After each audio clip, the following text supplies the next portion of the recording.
It was 2 years ago Flight Sierra Kilo Charlie took off from Perth, and for the very last time.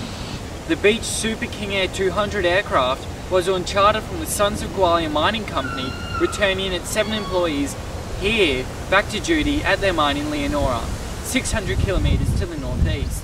The flight reached its destination but did not land. It remained in the air for a further 4 hours before it plummeted to the ground in far north Queensland near Bergin, nearly 2,000 kilometres away. All 7 employees as well as the pilot died. Peter Lalore is the executive chairman here at Sons of Gwalia and spoke to the media and made this statement on the day after the tragic crash. Good afternoon, ladies and gentlemen. At approximately 8 p.m. last night, a charter flight from Perth to the Sons of Gwalia mine at Leonora met with some difficulties and did not land as scheduled. For some reason, it continued flying to northern Queensland. It has since been confirmed the plane came down south of Bergin. It is with great regret we confirm that there are 7 of our colleagues who worked at Leonora on the flight and the charter pilot. It has been confirmed that there were no survivors. The appropriate state and federal authorities are on site, and the company will continue to provide all relevant assistance and support to the families of the deceased and the staff at Leonora and Perth. Thank you. At 6:20 p.m. local time on the night of September 4, 11 minutes after departure, the aircraft was cleared by air traffic control to climb to 16,000 feet. The controller noticed that at 6:33 p.m, the aircraft was 10,000 feet above its clear level and approaching 26,000 feet. Sierra Kilo Charlie, verify altitude. Sierra Kilo Charlie, stand by. This was the last time the flight would respond to the controller. From now on, only open microphone transmissions could be heard on the ground. Sierra Kilo Charlie, at this stage you're operating in block between flight level 250 and 270. Advise intentions.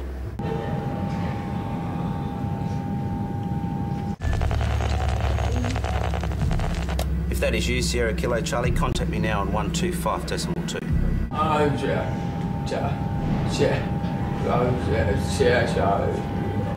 You're not talking loudly, open mic.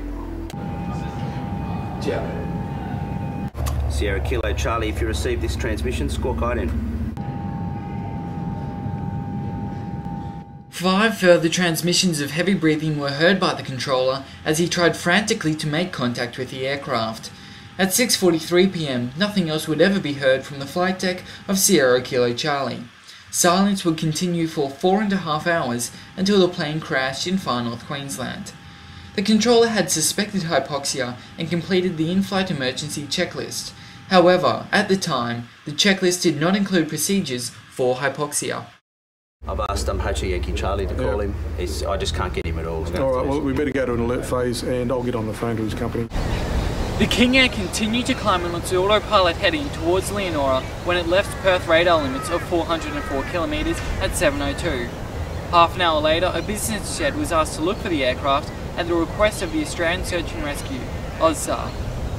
Right, we were flying near Leonora when AUSSAR requested that our crew fly near the King Air.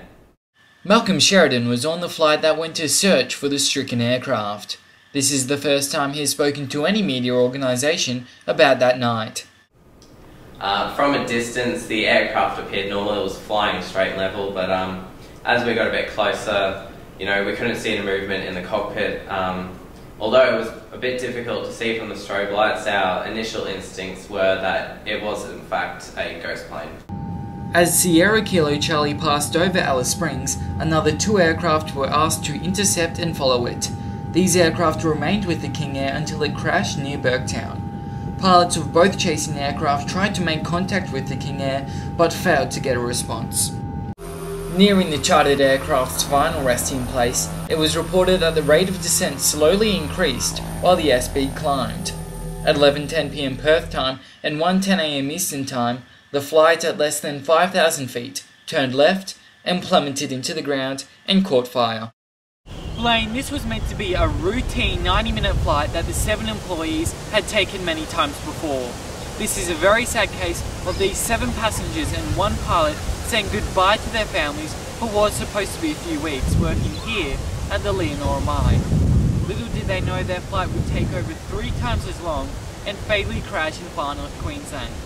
A sad reminder of what can happen while in the air. Peter Bergin for 7 PM.